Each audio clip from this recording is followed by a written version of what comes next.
অনেকেই বড় গলায় বলেন যে আমি বিদেশে 10 বছর 15 বছর 20 বছর ধরে আছি। আপনাকে বলছি এখনো সময় আছে, সঞ্চয় করুন।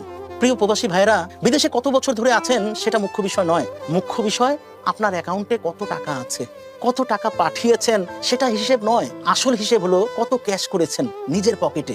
সঞ্চয় করুন নিজের অ্যাকাউন্টে, বউয়ের অ্যাকাউন্টে না। দেশে কত টাকা পাঠালেন, কার জীবন গড়ে দিলেন, এসব গল্প কাহিনী লিখে ডায়েরির পাতা নষ্ট করে এক পয়সাও লাভ নেই। নিজের জন্য কি করেছেন, নিজের ভবিষ্যতের জন্য কি জমিয়েছেন সেই হিসাব করুন। যে মুখগুলোকে আজ ভিডিও কলে হাসতে দেখেন, বিপদে সেই মুখগুলোকে খুঁজেই পাবেন না। মধ্যপ্রাচ্যের যুদ্ধের কারণে অনেক প্রবাসী দেশে এসে আর্থিক সংকটে পড়েছিল। তারা এটা বুঝতে পেরেছে আপনজনগুলো কেমন।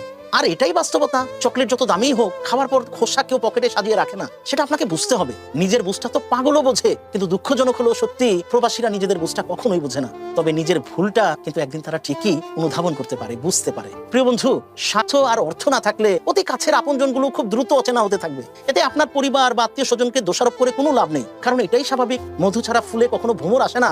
রোদে পুড়ে সারাদিন কামলা খেটে রাতে নিজের রান্না করা, বিছানার মধ্যে যখন শোন ছাড় পোকার কামড়, আর এই সব অক্লান্ত পরিশ্রমের পর মাস শেষে যে বেতনটা আসে, কোনো রকম খাওয়া দাওয়া খরচ রেখে রক্ত আর ঘামে ভেজা নোটগুলো দেশে পাঠিয়ে দেন।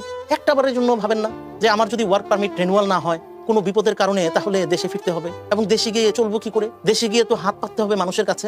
যারা ধরা খেয়েছেন তাদের বুঝার বাকি নেই, যারা এখনো ধরা খাননি এখনো সময় আছে, সঞ্চয় করুন। না হলে দেশে ফিরে চোখের জল ছাড়া আর কিছুই থাকবে না।